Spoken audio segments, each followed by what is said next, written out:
Hello दोस्तों, स्वागत है आपका अपना यूट्यूब चैनल प्रशंसा ऑनेस्ट एजुकेशन पे और मैं श्वेता प्रकृति आप सभी का स्वागत करती हूँ। तो दोस्तों, इस वीडियो में जो है हम लोग 71वीं बीपीएससी पीटी की जो एग्ज़ाम होने वाली है 2025 में, जिसको बीपीएससी कैलेंडर के अनुसार 30 सितंबर की तिथि निर्धारित की गई है। तो उसी को लक्ष्य बना करके 30 सितंबर को जो पीटी की एग्ज़ाम होने वाली है, उसी के हिसाब से हम लोग पूरा सिलेबस कंप्लीट करने का प्रयास करेंगे। तो आज हम लोग फर्स्ट क्लास स्टार्ट कर रहे हैं, जिसका नाम है ब्रिटिश भारत के गवर्नर जनरल और वायसराय। तो इनके बारे में आज हम लोग पढ़ने का प्रयास करेंगे। इनके बारे में ये हम लोग सबसे पहले स्टार्ट करेंगे कि इनका जो है कार्यकाल कितना था, यानी कि वो कितने समय के लिए यहाँ पे शासन किए हैं। इससे क्या होगा कि आगे चलकर जब हम लोग पढ़ेंगे, कोई घटना किसी के बारे में पढ़ेंगे, असहयोग आंदोलन या फिर 1857 की क्रांति, और इसके समय में कौन थे गवर्नर या फिर गवर्नर जनरल कौन थे, वायसराय कौन थे, तो एक हमें मोटा मोटी एक आइडिया पता चलेगा कि हाँ, इस समय जो है ये गवर्नर जनरल थे। तो ये बहुत ही इम्पोर्टेंट टॉपिक है और इसको हमें अच्छे तरीके से पढ़ना है, समझना है, और सबसे इम्पोर्टेंट चीज़ है कि इसे याद करना है।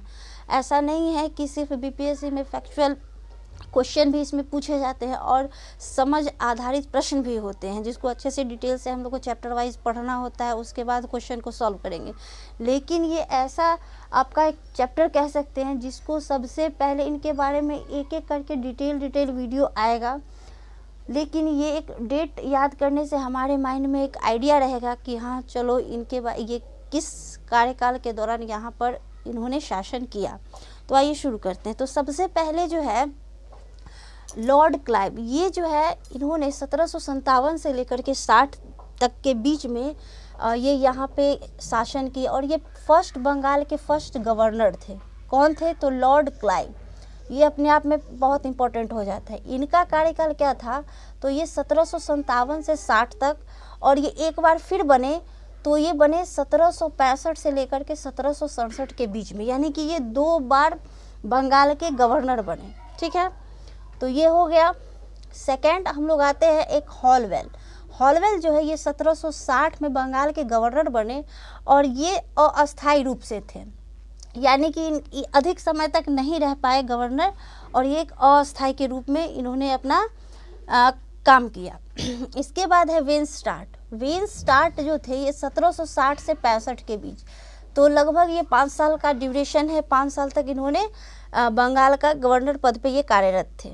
फिर है वारलेस्ट 1767 से 1769 के बीच इन्होंने जो है ये बंगाल के गवर्नर रहे। फिर है कटियर जो थे ये 1769 से लेकर के 1772 के बीच ये बंगाल के गवर्नर रहे। ठीक है, वॉरेन हेस्टिंग्स जो थे ये बंगाल के फर्स्ट गवर्नर जनरल बने। वॉरेन हेस्टिंग्स ये बंगाल के फर्स्ट गवर्नर जनरल, यहाँ तक कटियार तक सिर्फ गवर्नर थे, और यहाँ से वॉरेन हेस्टिंग्स से जो है वो गवर्नर को क्या कहा जाने लगा? तो गवर्नर जनरल कहा जाने लगा। इनका क्या था? 1772 से 1785। ये जो मैं बता रही हूँ ये ऐसा नहीं है कि बस ये टाइम बोले जा रहे, इसको याद करना होगा। ये जो है यहाँ पे इसको आपको अच्छे से रटना होगा, याद करना होगा। कहिएगा कि बीपीएससी के एग्ज़ाम में रटना भी पड़ता है, तो हाँ रटना भी पड़ता है, आपको रटना भी पड़ेगा। ये सारा जितने भी मैं डेट मेंशन यहाँ पे की हूँ वो सारे के सारे रटना पड़ेगा और याद करना पड़ेगा। अब कैसे याद कीजिएगा? तो यहाँ पे याद करने के भी तरीके हैं कि कैसे याद कीजिएगा। तो 2-2 करके बना करके, जैसे इन दोनों को एक साथ याद कर लीजिएगा, लॉर्ड क्लाइव, हॉलवेल, ऐसे कर करके आप याद कर सकते हैं धीरे धीरे करके। एक दिन में तो नहीं होगा, लेकिन एक दिन ज़रूर होगा। इसके बाद हम लोग आते हैं कॉर्नवालिस। किस पे आते हैं? तो कॉर्नवालिस। इनका क्या था? 1786 से लेके 1793 के बीच ये रहे थे बंगाल के गवर्नर जनरल। फिर है जॉन शोर। इनका क्या था? तो 1793 से 1798 के बीच ये थे। इसके बाद वेलेजिली का क्या था? 1758 से लेकर 1805 तक के वेलेजिली थे। उसके बाद आए बार्लो 1805 से 1807 के बीच कौन थे? तो बार्लो थे। उसके बाद है मिंटो प्रथम 1807 से लेकर 1813 के बीच कौन थे? तो मिंटो प्रथम थे। ये क्या थे, तो बंगाल के गवर्नर जनरल थे मिंटो प्रथम। ठीक है, उसके बाद हम लोग आते हैं फिर लॉर्ड हेस्टिंग्स। लॉर्ड हेस्टिंग्स जो थे वो 1813 से लेकर के 1823 के बीच कौन थे, लॉर्ड हेस्टिंग्स। अब देखिए यहाँ पे लॉर्ड हेस्टिंग्स से इनका कार्यकाल कितना है, 1813 से 23। और यहाँ पे है वॉरेन हेस्टिंग्स, इनका है 1772 से 1785। तो ये दोनों नाम सेम लगते हैं। तो यहाँ पे है वॉरेन और यहाँ है लॉर्ड, ये दोनों अलग अलग हैं, दोनों एक व्यक्ति नहीं है, दोनों अलग अलग व्यक्ति हैं।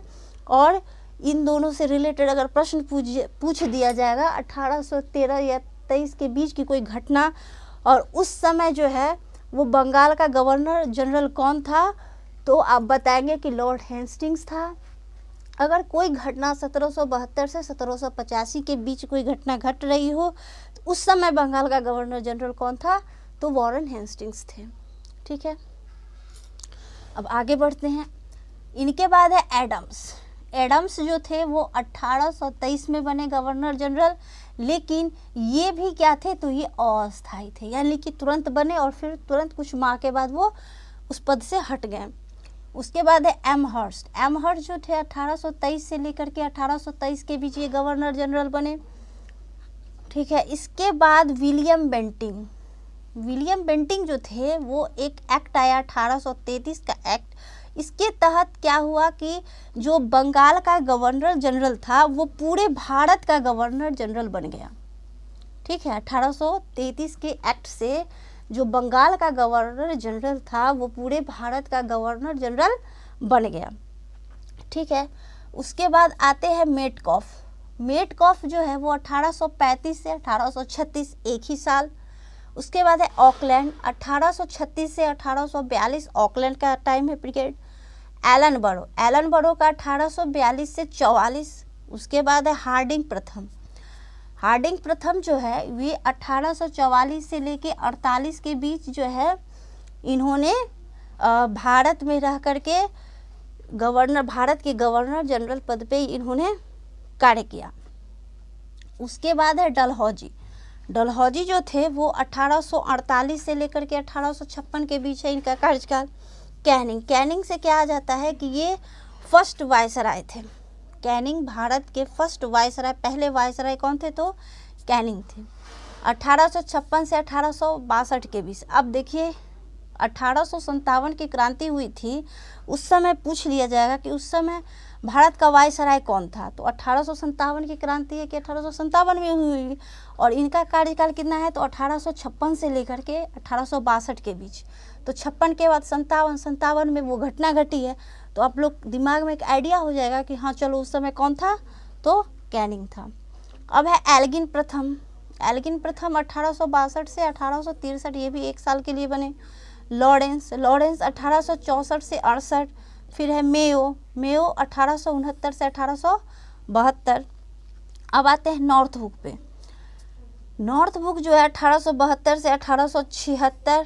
ठीक है, फिर लिटन, इसको ऐसे भी याद कर सकते हैं कि नॉर्थ में लिटाया, रिपन आया और डफरी बजाया। ठीक है, ये एक तरह से शॉर्ट ट्रिक है। तो नॉर्थ बुक 1872 से 1876। फिर लिटन है 1876 से 1880 के बीच लिटन। रिपन ये 1880 से 1884 के बीच।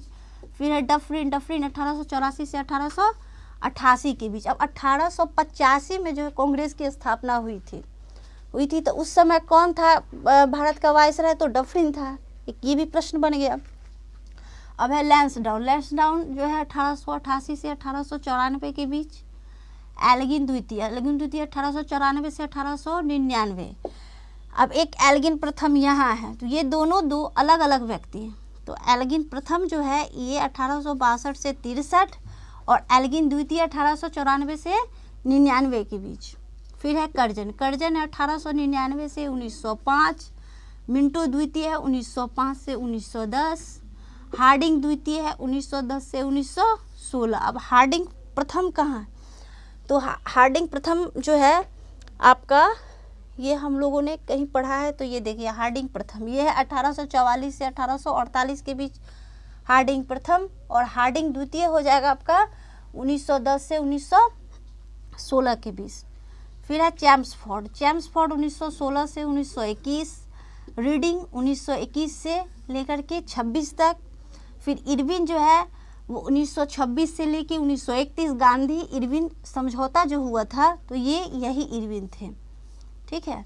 वेलिंगटन 1931 से 1936, फिर लिन लिथगो 1936 से 1943, उसके बाद वेवेल बने, एक वेवेल योजना भी आई थी तो 1943 से 1947।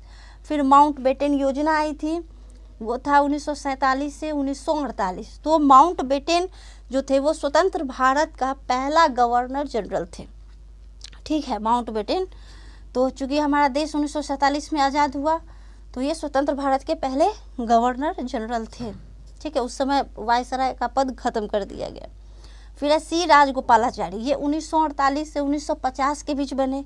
ये भारत के एकमात्र गवर्नर जनरल थे सी राजगोपालाचारी। ये बहुत ही इम्पोर्टेंट है, इसको याद रखेंगे, ठीक है। तो ये कुछ महत्वपूर्ण जो गवर्नर जनरल के लिस्ट थे, इसको आप लोगों को सारे एक एक करके सभी को याद करने हैं। ऐसा नहीं है कि बस बोर्ड पे है तो याद हो गया, सबको रट रट के आपको याद करने होंगे। तो ये जो है आपका गवर्नर जनरल के बाद आएगा कांग्रेस का अधिवेशन से प्रश्न, कि कांग्रेस की स्थापना कब हुई और उसके अध्यक्ष कौन बने और उन्होंने जो है क्या क्या काम किए। तो ये सब जो है आपको 71वीं बीपीएससी की जो एग्ज़ाम होगी उसके लिए है। और ये वीडियो आज से शुरू होगी और जब तक एग्ज़ाम होगा आपका लगभग 30 सितंबर को निर्धारित की गई है बीपीएससी कैलेंडर के अनुसार। तो हम लोग का प्रयास रहेगा कि अगस्त तक हम लोग सारा सिलेबस जो है उसको कंप्लीट कर लें। तो आज के लिए इतना ही दोस्तों, धन्यवाद।